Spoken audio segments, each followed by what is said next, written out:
नमस्कार प्रिय विद्यार्थियों, ऑनलाइन शिक्षण में आपका हार्दिक स्वागत है। कक्षा 8 विषय विज्ञान, अध्याय 7 पौधे एवं जंतुओं का संरक्षण। प्रिय विद्यार्थियों, पिछले वीडियो में हमने समझा था पौधे और जंतुओं के आरक्षित क्षेत्र के बारे में। आज का हमारा शिक्षण बिंदु है पेड़ पौधे एवं जीव जंतु। बच्चों ने भ्रमण करते समय जैव मंडल आरक्षित क्षेत्र की हरियाली संपदा की प्रशंसा की। वे लंबे लंबे सागौन के वृक्षों एवं वन्य प्राणियों को देखकर प्रसन्न थे। पहेली ने अचानक एक खरगोश देखा और उसे पकड़ने का प्रयास किया। वह उसके पीछे दौड़ने लगी। प्रोफेसर अहमद ने उसे रोका। उन्होंने समझाया कि जंतु अपने आवास में प्रसन्न रहते हैं, हमें उनको परेशान नहीं करना चाहिए। माधव ने समझाया कि कुछ जंतु एवं पौधे एक क्षेत्र विशेष में पाए जाते हैं। किसी क्षेत्र विशेष में पाए जाने वाले पेड़ पौधे उस क्षेत्र के वनस्पति जात एवं जीव जंतु कहलाते हैं।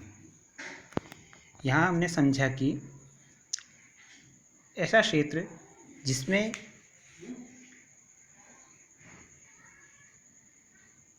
अनुकूल परिस्थितियों के अनुसार कुछ विशेष पेड़ पौधे पनपते हैं तथा वे अन्य क्षेत्रों में बहुत कम पाए जाते हैं। उनका कृत्रिम रूप से प्राकृतिक वातावरण में संरक्षण करना, किसी विशेष क्षेत्र में पाए जाने वाले पेड़ पौधों उस क्षेत्र के वनस्पति जात और वहाँ के जीव जंतु प्राणी जात कहलाते हैं। साल, सागौन, आम, जामुन, सिल्वर फर्न, अर्जुन इत्यादि वनस्पति जात हैं तथा चिंकारा, नीलगाय, बार्किंग, हिरण, चीतल, तेंदुआ, जंगली कुत्ता, भेड़िया इत्यादि पंचमढ़ी जैव मंडल आरक्षित क्षेत्र के प्राणी जात हैं, जैसा कि चित्र में दिखाया गया है। ए, बी, सी तथा डी इन चित्रों में जंतु दिखाए गए हैं। ये जंतु हैं भेड़िया, हिरण तथा तेंदुआ तथा कुछ पौधे भी दिखाए गए हैं। इस प्रकार ये पंचमढ़ी में स्थित पंचमढ़ी जैव मंडल स्थित आरक्षित क्षेत्र में वनस्पति जात और प्राणी जात हैं। चित्र ए में जंगली कुत्ता है, चित्र बी में चीतल, चित्र सी में भेड़िया, चित्र डी में तेंदुआ, चित्र 5 में फर्न का पौधा और चित्र 6 में जामुन का पेड़ है।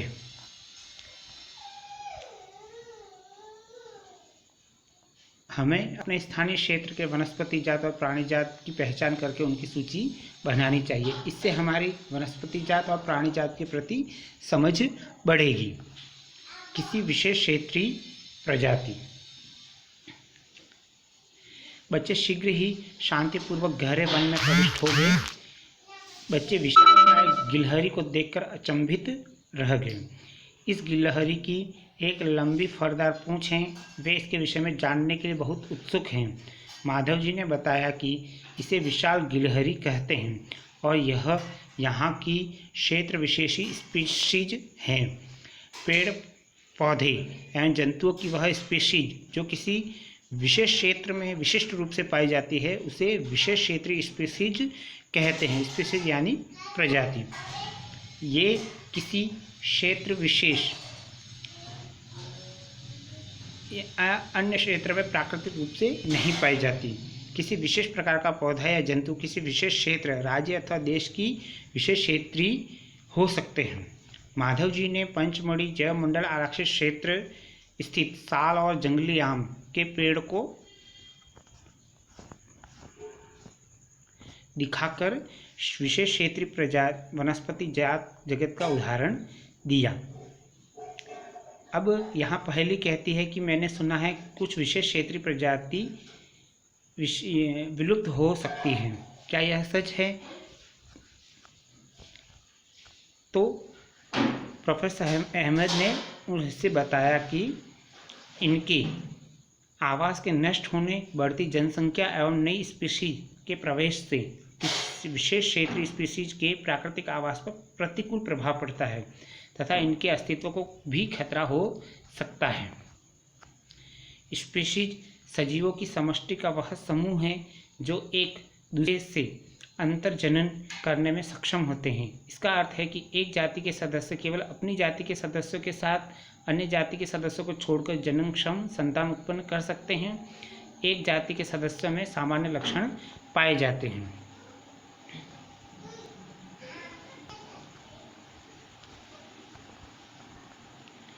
वन्य प्राणी अभयारण्य। शीघ्र ही पहली ने एक बोर्ड देखा जिस पर लिखा हुआ था पंचमढ़ी वन्य प्राणी अभयारण्य। प्रोफेसर अहमद ने बताया कि आरक्षित वनों की तरह ही कुछ क्षेत्र ऐसे हैं जहां वन्य प्राणी सुरक्षित एवं संरक्षित रहते हैं। इन्हें वन्य प्राणी अभयारण्य कहते हैं।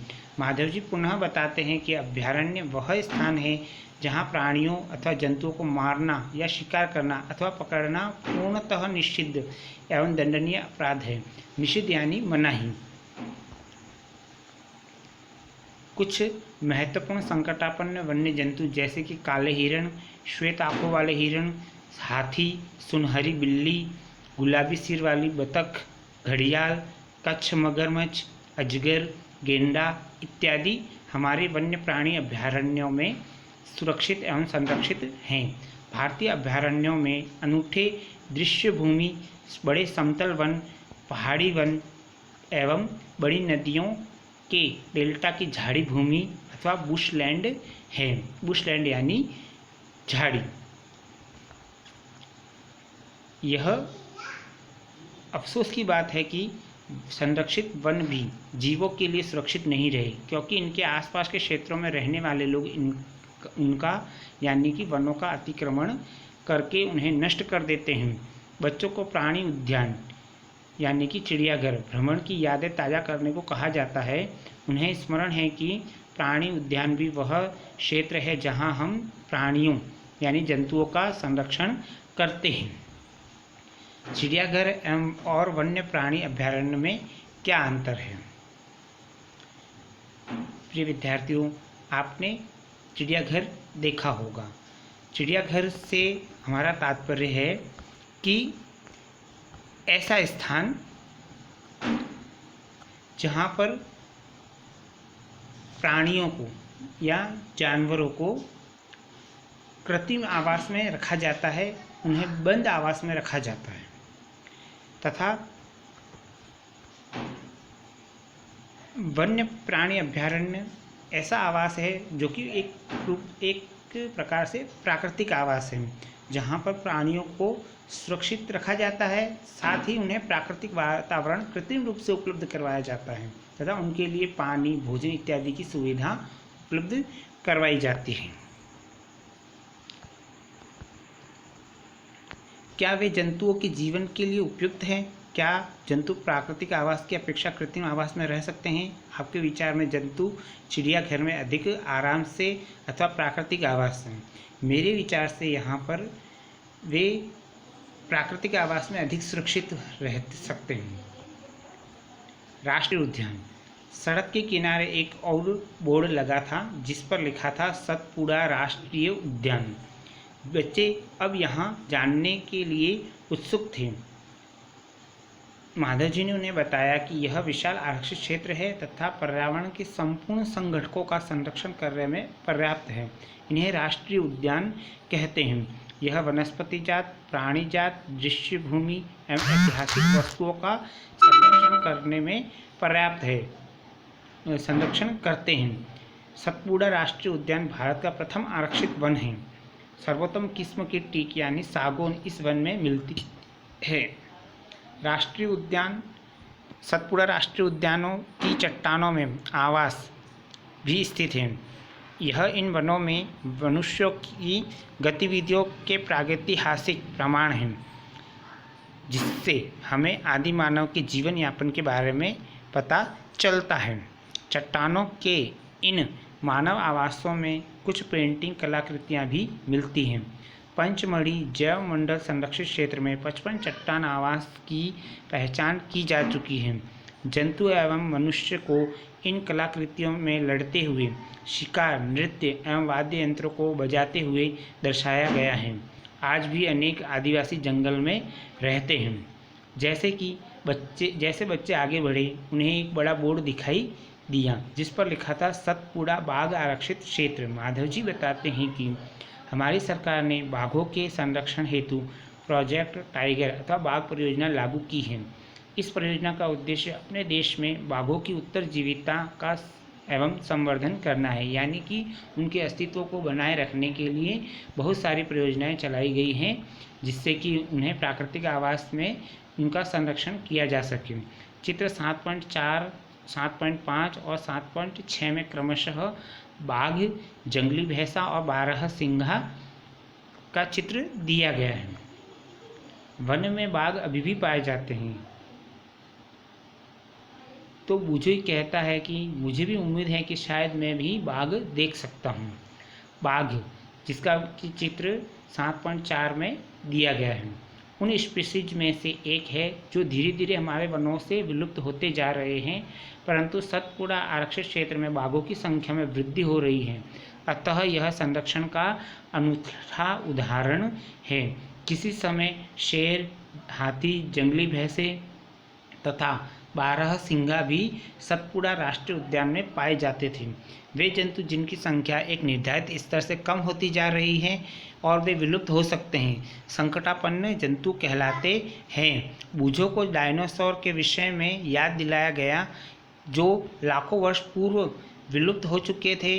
कुछ जीवों के प्राकृतिक आवास में व्यवधान होने से उनके अस्तित्व को खतरा पैदा हो गया है। प्रोफेसर अहमद ने बताया कि पौधे एवं जंतुओं के संरक्षण के उद्देश्य से सभी राष्ट्रीय उद्यानों में कड़े नियम लागू किए जाते हैं। मानवीय गतिविधियां जैसे चराना, अवैध शिकार, जानवरों को पकड़ना या मारना, जलावन, पौधे की लकड़ी या औषधीय पौधे एकत्र करना स्वीकार्य नहीं है, यानी कि यहाँ पर इन सभी गतिविधियों को करना मना है। पूर्ण रूप से इन गतिविधियों को करना अवैध माना गया है। माधव जी पहली को बताते हैं कि बड़े जंतुओं की अपेक्षा छोटे प्राणियों में के विलुप्त होने की संभावना कहीं अधिक है। अक्सर हम सांप, मेंढक, छिपकली, चमगादड़ एवं उल्लू इत्यादि को निर्दयता से मार डालते हैं और पारितंत्र में इनके महत्व के विषय में सोचते भी नहीं हैं। उनको मारकर हम स्वयं को हानि पहुंचा रहे हैं। यद्यपि वे आकार में छोटे हैं, परंतु पारितंत्र में उनके योगदान को अनदेखा नहीं किया जा सकता है। वे आहार जाल एवं आहार श्रृंखला के भाग हैं। इसके विषय में हम कक्षा 7 में पढ़ चुके हैं। किसी क्षेत्र के सभी पौधे, प्राणी एवं सूक्ष्म जीव अवैध अजैव घटकों जैसे जलवायु, भूमि यानी कि मिट्टी, नदी, डेल्टा इत्यादि संयुक्त रूप से पारितंत्र का निर्माण करते हैं। यहाँ बूझो कहता है कि मुझे आश्चर्य होगा यदि संकटापन्न स्पीशीज का कोई रिकॉर्ड भी हो। बूझो की इस उत्सुकता को शांत करने के लिए या उस उत्सुकता के बारे में उसे बताने के लिए यहाँ हम समझते हैं रेड डाटा पुस्तक के बारे में। प्रोफेसर अहमद ने बच्चों को रेड डाटा पुस्तक के विषय में समझाते हैं। वह उनको बताते हैं कि रेड डाटा पुस्तक वह पुस्तक है जिसमें सभी संकटापन्न स्पीशीज का रिकॉर्ड रखा जाता है। पौधे, जंतुओं एवं अन्य स्पीशीज के लिए अलग अलग रेड डाटा पुस्तकें हैं। रेड डाटा पुस्तक के विषय में अधिक जानकारी के लिए हम नीचे दी गई वेबसाइट पर भी अध्ययन कर सकते हैं। इस अध्याय के विषय में शेष जानकारी और समझना हम अगले वीडियो में करेंगे। धन्यवाद।